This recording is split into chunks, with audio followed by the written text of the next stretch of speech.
दोस्तों, स्वागत है आप सभी का स्लीपी क्लासेस में। तो आज का जो हमारा प्रीमिक्स रहेगा इकोनॉमी से रिलेटेड 5 क्वेश्चंस हम यहां पर डिस्कस करेंगे, जो कि आपको कल टॉपिक दे दिया गया था इंफ्रास्ट्रक्चर से रिलेटेड। ठीक है जी, तो शुरुआत करते हैं आज के प्रीमिक्स की पहले क्वेश्चन के साथ। तो पहले क्वेश्चन में कह रहे हैं कि रेलवे अब आपकी एसेट मोनेटाइजेशन करने जा रही है under the national monetisation pipeline. ठीक है जी, तो पूछा क्या जा रहा है इनमें से कौन से एसेट्स हैं इंडियन रेलवेज के जो कि आपके मोनेटाइज किए जाएंगे अंडर दिस प्लान। 4 ऑप्शन आपको दी गई हैं, उसके चलते 4 कोड्स आपको यहाँ पर प्रोवाइड किए गए हैं। रेलवे स्टेशन हो गए, railway tracks, railway colonies and stadiums and Konkan railways. बताइए इन 4 में से कौन कौन से आपके एसेट्स हैं जो कि इंक्लूड किए गए हैं इस पर्टिकुलर प्लान में, जिसके तहत यहाँ पर आपकी एसेट मोनेटाइजेशन की जाएगी। ठीक है जी, करेक्ट ऑप्शन मार्क कीजिए, फिर डिस्कस करते हैं इस क्वेश्चन को। तो एक तरीके से रिसेंटली आपने सुना होगा जो आपका नेशनल मोनेटाइजेशन पाइपलाइन है, उसके तहत काफ़ी ऐसे एसेट्स हैं जिनके तहत हम वहाँ पे मोनेटाइजेशन शुरू करेंगे, उनमें से रेलवेज भी इंक्लूड की गई है। तो उसी के ही चलते आपको बिल्कुल फैक्चुअल नेचर की यहाँ इन्फॉर्मेशन पूछी गई है कि कौन कौन से ऐसे एसेट्स हैं जो कि रेलवेज वहाँ पर मोनेटाइज करने की बात कर रही है। तो यहाँ पर आपके चारों की चारों जो ऑप्शन है बिल्कुल करेक्ट है और उसी के तहत डी ऑप्शन करेक्ट ऑप्शन है। तो बेसिस अगर हम बात करें कि जो रेलवे है यहाँ पर मोनेटाइजेशन की जो वैल्यू रखी गई है 1,52,496 crore under the national monetisation pipeline of the central ministries and public sector entities, जो कि फाइनेंस मिनिस्टर द्वारा वहां पर बताई गई थी। ठीक है जी, तो इसी के ही तहत कौन कौन से ऐसे की एसेट्स हैं इंडियन रेलवेज के जिनकी मोनेटाइजेशन की जाएगी। 3 साल का पीरियड यहां पर रखा गया है। ठीक है जी, तो बेसिक्स यहां पर बात देखें तो कुछ आपके रेलवे स्टेशन है मेंशन किए गए हैं, कितने रेलवे स्टेशन है, क्या परसेंटेज है उनकी ऑफ द टोटल स्टेशन।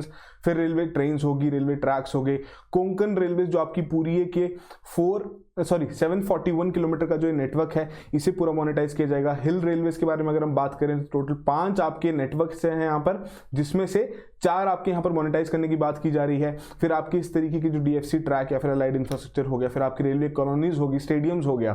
तो इन सभी को मोनेटाइज करने का ऑब्जेक्टिव क्या है कि ये जितना रेवेन्यू इन एसेट्स को जनरेट करना चाहिए ये उतना नहीं कर पा रहे हैं। ठीक है जी, एंड सिंस कोविड-19 हुआ, उसकी वजह से लॉकडाउन लगा, देश का जो पैसा था वो और ज्यादा खर्च होने लग पड़ा, तो कहीं ना कहीं देश को और पैसा यहां पर जनरेट करना है। तो ये एक तरीका यहां पर निकाला गया है नेशनल मोनेटाइजेशन पाइपलाइन के तहत, जिसके चलते अब जो आपकी इसी पब्लिक सेक्टर एंटिटीज हैं उनकी यहां पर मोनेटाइजेशन की जाएगी, एसेट मोनेटाइजेशन की जाएगी। कि बेसिकली यहां पर क्या रहेगा, सिंपल सा फंडा अगर हम देखने की कोशिश करें, बात कर लेते हैं किसी एक स्टेडियम के ही बारे में कि वहां पर स्टेडियम आपका तो तैयार हो चुका है, पिच तैयार है, बट स्टेडियम की जो कंडीशन है वो इतनी खास नहीं है कि बीसीसीआई उसे कंसीडर नहीं करता वहां पर मैचेस कंडक्ट करने में। तो यहां सरकार क्या करेगी, एक प्राइवेट सेक्टर के प्लेयर को वहां पर उतारेगी।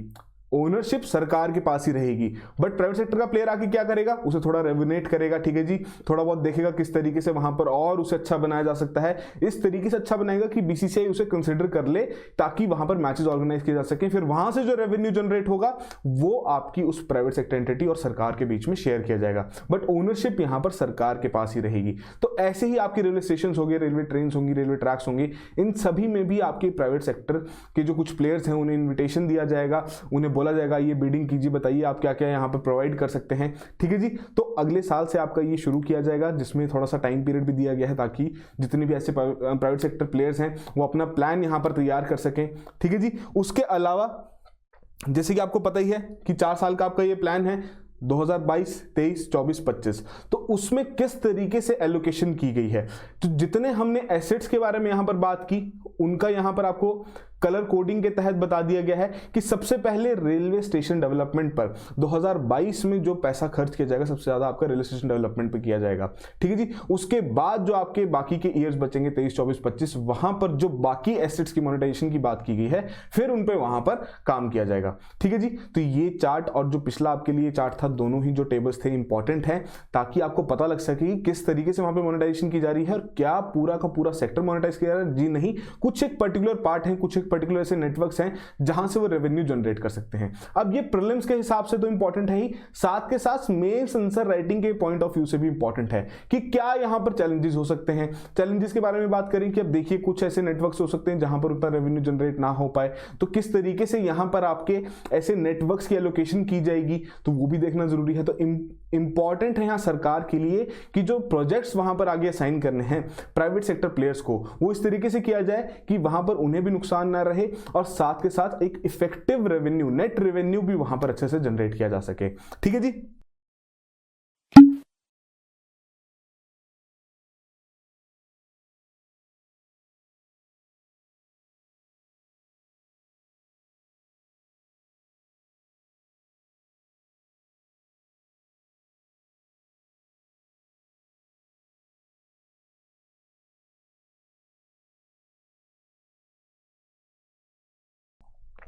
अगले क्वेश्चन की ओर बढ़ते हैं। लीड्स इंडेक्स 2021 आपने जरूर सुना होगा, न्यूज में रहा था, उसी से ही रिलेटेड अब आपको यहां पर कुछ स्टेटमेंट्स दी गई हैं। बताना है इनमें से कौन कौन स्टेटमेंट्स आपकी यहां पर करेक्ट हैं। तो बेसिकली 3 स्टेटमेंट्स हैं। पहले में कह रहे हैं इन कंट्रास्ट टू लीड्स 2019, 2020 में आपका नहीं आया था। इन कंट्रास्ट टू लीड्स 2019 जो आपका 2021 का एडिशन है वो फोकस करता है दोनों ही इंटरनेशनल और डोमेस्टिक ट्रेड पर। सेकंड में रैंकिंग के बारे में बात की गई है। डायरेक्टली फैक्ट पूछ लिया गया है कि गुजरात, हरियाणा, पंजाब इन्होंने टॉप 3 पोजीशंस यहां पर एक्वायर की हैं रिस्पेक्टिवली इन द इंडेक्स। और थर्ड में कह रहे हैं जो इंडिया का लॉजिस्टिक कॉस्ट है it accounts for 13 to 14% of the GDP, जो कि लो है as compared to the developed nation जिनका कितना मेंशन किया गया है 18 to 20%। तो ये अब आपको 3 स्टेटमेंट्स दी गई हैं लीड से इंपॉर्टेंट। आप बताइए इनमें से कौन कौन सी करेक्ट हैं। करेक्ट ऑप्शन मार्क कीजिए, फिर डिस्कस करते हैं इस क्वेश्चन को भी। तो देखिए 2018 से शुरू किया गया था। क्या है LEADS index? Basically logistics ease across different states index. ठीक है जी। क्या यहां पर रहता है कि ये कैलकुलेशन की जाती है किस तरीके की लॉजिस्टिक डेवलपमेंट आपकी हर एक स्टेट में की गई है। जितने भी स्टेट्स और यूनियन टेरिटरीज हैं सबका यहां पर डेटा इकट्ठा किया जाता है और उनकी फिर रैंकिंग की जाती है और उन्हें सजेशंस भी दिए जाते हैं कि किस तरीके से जो उनका लॉजिस्टिक सेक्टर है उसे वो और ज्यादा स्ट्रेंथन कर सकते हैं। ठीक है जी। तो बेसिक्स यहां पर बात देखी जाए 2018 में जब आपका निकाला गया था तो मोस्टली एक्सपोर्ट इंपोर्ट पर ही मोस्टली यहां पर ध्यान रखा गया था। ठीक है जी, सभी स्टेट्स का। बट 2019 से क्या हुआ कि उन्होंने फोकस करना शुरू कर दिया international as well as domestic trade पर, जो कि 2021 में भी यही आपका रूल फॉलो किया गया था। तो 2019 में भी आपका यही रूल था। तो पहली स्टेटमेंट तो आपकी यहां पर इनकरेक्ट हो गई। सेकंड में करेक्टली बताया गया है फैक्ट के बारे में कि आपकी गुजरात, हरियाणा, पंजाब ने टॉप 3 पोजीशंस यहां पर एक्वायर की हैं। फिर बात हो रही है कि इंडियाज लॉजिस्टिक कॉस्ट की जो बात की जा रही है लॉजिस्टिक्स से रिलेटेड कि 13 to 14% है ऑफ द टोटल जीडीपी। तो वो आपकी लो नहीं है, ये हाई है। अगर हम डेवलप्ड कंट्री से कंपेयर करें तो ये हाई है। वो आपका 18 to 20% नहीं, उनका हार्डली 18 to हम कह सकते हैं 10 या फिर 11% वहां पर रहता है। ठीक है जी। तो अब यहां पर कोशिश अगले 5 साल की सरकार क्या करेगी कि ये जो कॉस्ट है इसे अराउंड 5 to 6% पे लाया जा सके। ठीक है जी। तो सेकंड स्टेटमेंट ही आपकी यहां पर करेक्ट हुई, उसी के आधार पर बी ऑप्शन करेक्ट ऑप्शन है। तो बेसिक सी बात आपको वही चीज यहां पर समझाई भी गई है किस ऑब्जेक्टिव से आपका 2018 का लीड जो शुरू किया गया था, क्या ऑब्जेक्टिव था वहां पर, वो चीज आपको पहले हमने मेंशन कर दी कि यहां पर जो लॉजिस्टिक्स का इकोसिस्टम था हर एक स्टेट और यूटी का उसे रैंक करना था, उन्हें सजेशंस प्रोवाइड करने थे कि किस तरीके से वो उसे और इंप्रूव कर सकते हैं। 2018 की बात करें एग्जिम ट्रेड पर उन्होंने फोकस किया। उसके बाद आपके 19 से इंटरनेशनल और डोमेस्टिक ट्रेड दोनों पर ही उन्होंने काम करना शुरू कर दिया कि उसे भी वो वहां पर जब इंडेक्स तैयार किया जा रहा है तो दोनों क्राइटेरियाज को वहां पर इंक्लूड किया जाए। ठीक है जी। फिर वहीं बात करें कि रिप्रेजेंटेशन पर्पस के लिए आपकी जो रैंकिंग है 3 अलग अलग क्लासेस में डिवाइड कर दी गई है। नॉर्थ ईस्टर्न स्टेट्स आपके अलग हैं, हिमालयन जो आपके स्टेट्स हैं वो उसके साथ क्लब कर दी गए हैं, यूटीज हो गए, फिर आपके बाकी अदर यूटीज ग्रुप हो गया। ठीक है जी। तो बेसिक से अगर हम इसमें देखें कि जो गुजरात, हरियाणा और पंजाब का था वो उन्होंने टॉप रैंक यहाँ पर एक्वायर कर लिया है। उसके अलावा जो आपके नॉर्दर्न स्टेट्स और हिमालयन रीजन है तो उसमें जम्मू कश्मीर का आपका टॉप रैंकर है, उसके सिक्किम और मेघालय रहे हैं। फिर उत्तर प्रदेश, उत्तराखंड और झारखंड, तो तीनों की ही जो इंप्रूवमेंट देखी 2019 का जो डेटा था उसके साथ जब कंपेयर किया जाए तो काफी ज्यादा इंप्रूवमेंट यहां पर देखी गई है एंड टॉप इंप्रूवर्स के तहत यहां पर ही इमर्ज हुए हैं। ठीक है जी।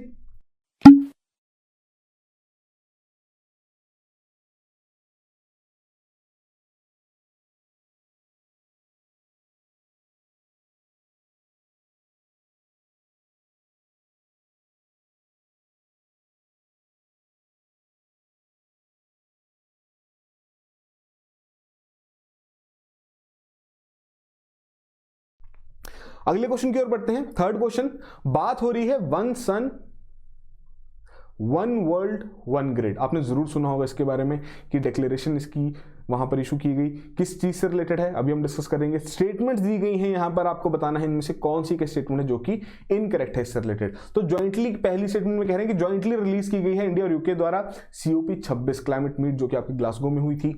सेकेंड में कह रहे हैं it has been taken up under the technical assistance programme, किसके? न्यू डेवलपमेंट बैंक के। थर्ड में कह रहे हैं कि जो फर्स्ट फेज है, जो इसमें यहां पर अलग फेज में जो इसे डिवाइड किया गया है इस पर्टिकुलर ग्रिड डिक्लेरेशन को, तो बेसिकली यहां पर कह रहे हैं जो फर्स्ट फेज है उसमें जो इंडियन ग्रिड है उसे कनेक्ट करने की बात की गई है middle east, south Asia and south east Asia से। तो 3 स्टेटमेंट्स हैं, बताइए इनमें से कौन सी इनकरेक्ट है। अगर आपको कोई भी इनकरेक्ट नहीं लगती तो आप डी ऑप्शन यहां पर मार्क कर सकते हैं। करेक्ट ऑप्शन मार्क कीजिए, फिर डिस्कस करते हैं इस क्वेश्चन को भी।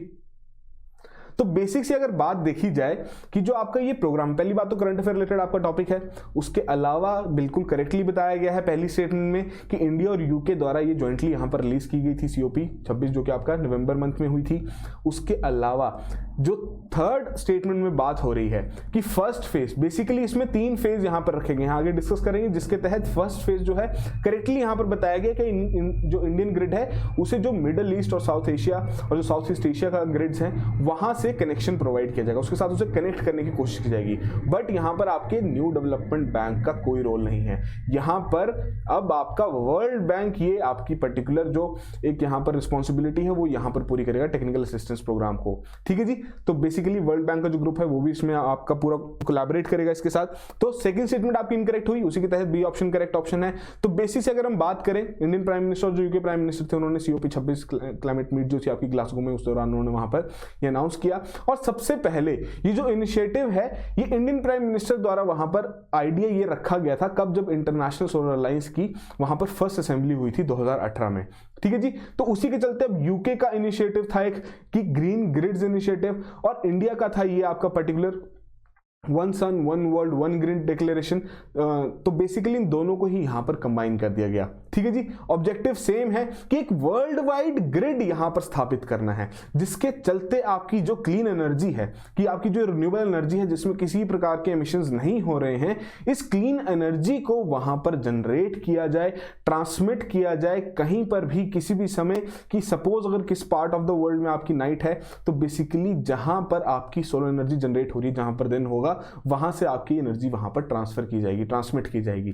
ठीक है जी, तो काफी बड़ा प्रोजेक्ट है, बहुत बड़ी यहां पर सोच रखी गई है। अब देखना है किस तरीके से जो चैलेंजेस यहां पर हैं क्या उसे ओवरकम कर पाते हैं, और इस जो ये बहुत बड़ी यहां पर आइडिया रखा गया है क्या उसे इंप्लीमेंट कर पाते हैं नहीं। ठीक है जी, फिर बात करें इसके फेजेस के बारे में, तो 3 फेजेस हैं बेसिकली। पहले हमने बात की कि जो आपके मिडिल ईस्ट, साउथ एशिया और साउथ ईस्ट एशिया, इंडिया का जो ग्रिड है उसके साथ उसे कनेक्ट करना है। ठीक है जी, फिर सेकंड फेज में क्या होगा कि जो हमारे रिन्यूएबल सोर्सेज जो कि अफ्रीका में बहुत ज्यादा प्रेजेंट हैं, ठीक है जी, तो अब उनका जो पूल है, जब फर्स्ट फेज हमारा तैयार हो जाएगा, फंक्शनल नेचर का हो जाएगा, तो उस पूल के साथ उस फर्स्ट फेज को वहां पर कनेक्ट किया जाएगा। ठीक है जी, थर्ड फेज में क्या होगा कि आपकी ट्रू ग्लोबल इंटरकनेक्शन वहां पर अचीव करने की बात रखी गई। तो 3 फेज में से बांटा गया है, बहुत बड़ा प्रोजेक्ट है, बहुत आगे की सोच है, देखते हैं किस तरीके से अचीव कर पाते हैं। अगले क्वेश्चन की ओर बढ़ते हैं। बात हो रही है नेशनल इन्वेस्टमेंट इंफ्रास्ट्रक्चर फंड, आपने जरूर सुना होगा, स्टैटिक नेचर का आपका टॉपिक है। तो उसी से रिलेटेड यहां पर अब आपको 3 स्टेटमेंट्स दी गई हैं, बताना है इनमें से कौन कौन सी करेक्ट हैं। 4 कोड्स आपको प्रोवाइड किए जा चुके हैं। पहले में कह रहे हैं जो आपकी securities and exchange board of India है, सेबी है, उन्होंने अप्रूव किया है इस फंड को as an alternative investment fund.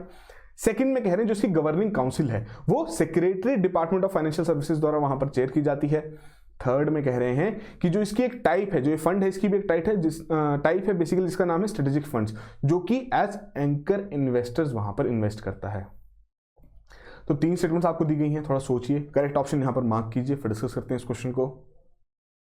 तो बेसिकली जो ये आपका फंड ऑफ फंड जिसे हम कहते हैं national investment and infrastructure fund, अब उसकी बात देखी जाए तो बेसिकली यहां पर सेबी द्वारा बिल्कुल करेक्टली बताया गया है, पहली बात कि अल्टरनेटिव इन्वेस्टमेंट फंड के तौर पे इसे अप्रूव किया गया है। ठीक है जी, बट जो इसकी गवर्निंग काउंसिल है, अब उसकी जो चेयरमैनशिप है वो आपके secretary department of financial services के पास नहीं है, हालांकि ये मेंबर जरूर हैं, ठीक है जी, इसकी गवर्निंग काउंसिल के, बट जो हमारी फाइनेंस मिनिस्टर हैं उनके पास इसकी चेयरमैनशिप है। और फिर बात हो रही है एक टाइप की स्ट्रेटेजिक फंड्स के बारे में, तो ये भी स्टेटमेंट आपकी इनकरेक्ट है कि बेसिकली ये आपका एज एन एंकर इन्वेस्टर का काम नहीं करता, मोस्टली आपकी जो इक्विटी इंस्ट्रूमेंट्स रहते हैं उसमें स्ट्रेटेजिक फंड्स आपके इन्वेस्ट करते हैं।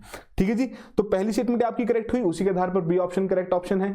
तो बेसिक सी बात वही आपको यहां पर भी रखी गई है कि किस तरीके से आपका एक काम करता है कि जितनी भी हमारी एसेट क्लासेस हैं, इंफ्रास्ट्रक्चर हो गया, प्राइवेट इक्विटी हो गया, डाइवर्सिफाइड सेक्टर्स हो गए इंडिया में, तो इन सभी में इन्वेस्ट करने के लिए आपका ये फंड यहां पर तैयार किया गया है। ठीक है जी, तो इसमें आपकी कुछ कैटेगरीज हैं, मास्टर फंड है, फंड ऑफ फंड्स है और स्ट्रेटेजिक फंड है। ठीक है जी, तो बेसिकली यहां पर जो मास्टर फंड है वो आपका किस पर काम करेगा, प्राइमरीली कि जो आपके इंफ्रा रिलेटेड प्रोजेक्ट्स रहेंगे, रोड्स हो गया, पोर्ट्स हो गया, एयरपोर्ट्स, पावर, उन पर एक काम करेगा। फिर आपका फंड ऑफ फंड्स क्या करेगा कि बेसिकली ये एंकर इन्वेस्टर्स का वहां पर काम करेगा।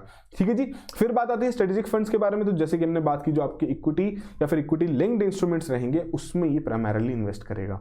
ठीक है जी, तो बेसिक्स इंफॉर्मेशन है जो कि इनकी वेबसाइट है, अगर वहां पर भी जाके आप देखें तो आपको इजीली वहां पर मिल सकती है। तो आई होप आपने करेक्टली मार्क किया हो। बढ़ते हैं आज के लास्ट और फाइनल क्वेश्चन की ओर। बात हो रही है मेघिया प्रोजेक्ट के बारे में कि रिसेंटली आपने न्यूज में सुना होगा कि कौन सी स्टेटमेंट इस प्रोजेक्ट को करेक्टली यहां पर डिस्क्राइब कर रही है। 3 स्टेटमेंट से फोर्थ आपकी नॉन विवर्ब है। पहले में कह रहे हैं आपकी फैसिलिटेट करेगा movement of agricultural produce by air. Second में कह रहे हैं ये हेल्प करेगा फिशिंग कम्युनिटी मेंबर्स को कि वो अपडेटेड फॉरकास्ट रिसीव कर सकें वेदर की। थर्ड में कह रहे हैं कि ये इंप्रूव करेगा सर्विस डिलीवरी और governance for the people using the power of digital technologies. और फोर्थ में कह रहे हैं कि भाई साहब इनमें से कोई भी नहीं है, तो आप डी ऑप्शन मार्क कर सकते हैं। करेक्ट ऑप्शन मार्क कीजिए, फिर डिस्कस करते हैं इस क्वेश्चन को। तो मेघिया क्या है ये प्रोजेक्ट? कि बेसिकली ये एक प्रोजेक्ट है जिसके चलते सर्विस डिलीवरी और गवर्नेंस इंप्रूव की जाएगी फॉर द पीपल जो कि आपके डिजिटल टेक्नोलॉजीज में इन्वेस्टेड हैं। ठीक है जी, तो बेसिकली बात कर लें इसके बारे में कि जो ये इनिशिएटिव है 6 पिलर्स के अक्रॉस आपका ये स्प्रेडेड है, जिसमें बात की गई है गवर्नेंस के बारे में, ह्यूमन रिसोर्सेज के बारे में, एंटरप्रेन्योरशिप के बारे में, प्राइमरी सेक्टर के बारे में, इंफ्रास्ट्रक्चर, एनवायरनमेंट। ठीक है जी, तो बेसिक ऑब्जेक्टिव यहां पर जो हमने रखी गई कि अब मेघालय से रिलेटेड आपका ये प्रोजेक्ट है। तो जब आपका ये नॉर्थ ईस्ट विजन डॉक्यूमेंट आपका वहां पर लॉन्च किया गया था, तो उसी दौरान 2018 में मेघालय को सिलेक्ट किया गया था as the first pilot state for the preparation of Meghalaya enterprise architecture, MeghEA. ठीक है जी, तो बेसिकली यहां पर जो इंडिया INDEA उसी से रिलेटेड आपकी एक ब्रांच हम इसे समझ सकते हैं। तो बेसिस ऑब्जेक्टिव यहां पर क्या है इस प्रोजेक्ट का कि मेघालय को एक हाई इनकम स्टेट बनाना है बाय 2030।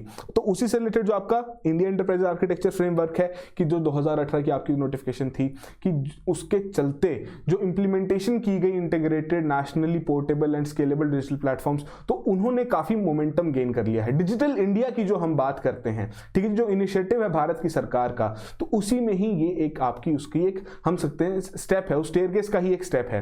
ठीक है जी, तो बेसिक सी बात वही रखी गई है कि क्या प्रोवाइड करेगा, एक जेनरिक फ्रेमवर्क यहां पर प्रोवाइड करेगा compromising of the set of architecture reference models जिन्हें कन्वर्ट किया जाता है whole of a government architecture for India, ministries, states, government agencies. ठीक है जी, तो जितने भी आपके इस तरीके के ग्रीनफील्ड प्रोजेक्ट्स रहेंगे या फिर ब्राउनफील्ड प्रोजेक्ट्स रहेंगे या गवर्नेंस के कोई भी इस तरीके के इनिशिएटिव्स रहेंगे, उन सभी में ही आपका ये पर्टिकुलर फ्रेमवर्क यूज करने की कोशिश की जाएगी। ठीक है जी, तो ये बेसिक इंफॉर्मेशन थी इस पर्टिकुलर फ्रेमवर्क से रिलेटेड। और जो आपका मेघिया प्रोजेक्ट है रिसेंटली आपका करंट अफेयर में रहा है पिछले 2-3 महीनों में। तो इंपॉर्टेंट क्या है यहां पर, इंफ्रास्ट्रक्चर से ही रिलेटेड अगर हम बात करें, स्टैटिक जो कंपोनेंट है वो तो इंपॉर्टेंट है, जिसमें आपके डिफरेंट टाइप्स ऑफ प्रोजेक्ट्स की बात की जाती है। ठीक है जी, तो उस तरीके के क्वेश्चन हमने यहां पर इंक्लूड नहीं किए। आज कुछ करंट अफेयर ओरिएंटेड यहां पर अप्रोच रखी है, ज्यादातर क्वेश्चन आपके करंट अफेयर ओरिएंटेड ही हैं कि कौन कौन से नए प्रोजेक्ट्स, कौन कौन से ऐसे इंफ्रास्ट्रक्चरल प्रोजेक्ट्स हैं जो कि शुरू किए जा रहे हैं भारत की सरकार द्वारा, क्या उनका ऑब्जेक्टिव है, और जो इंडेक्स आपका रिलीज किया गया, इस तरीके के जितने भी इंपॉर्टेंट पॉइंट्स हैं नोट्स में कंपाइल कीजिए, रेगुलरली करंट अफेयर्स फॉलो कीजिए ताकि आप ऐसे क्वेश्चन इजीली वहां पर आंसर कर सकें। ठीक है जी, तो ये थे आज के हमारे 5 क्वेश्चंस। जो भी आपका स्कोर रहा है कमेंट बॉक्स में जरूर मेंशन कीजिए। रेगुलरली इस इनिशिएटिव को फॉलो कीजिए ताकि आपको एक फीडबैक मिलता रहे अपनी प्रिपरेशन का कि किस तरीके से आपकी प्रिपरेशन चल रही है। उसके अलावा कल का दिन हमारा एनवायरमेंट का है, तो कल जैसे कि हमने लास्ट वीक एनवायरमेंटल ऑर्गेनाइजेशंस के बारे में बात की थी, तो अब हम आपके एनवायरमेंटल कन्वेंशंस, जो इंपॉर्टेंट कन्वेंशंस हैं उनसे रिलेटेड 5 क्वेश्चंस यहां पर डिस्कस करेंगे। थोड़ा प्रिपेयर करके आइएगा, इंपॉर्टेंट सेगमेंट है एनवायरमेंट, इसलिए बहुत ही हम इसे ब्रिक बाय ब्रिक यहां पर डिस्कस कर रहे हैं, बहुत ही फ्रेगमेंटेड तरीके से यहां पर डिस्कस कर रहे हैं ताकि आपको क्वेश्चन यहां से ज्यादा आते भी हैं और किसी भी तरीके से क्वेश्चन बने तो इजीली आप आंसर कर सकें। ठीक है जी, so that will be all the very best and have a good night.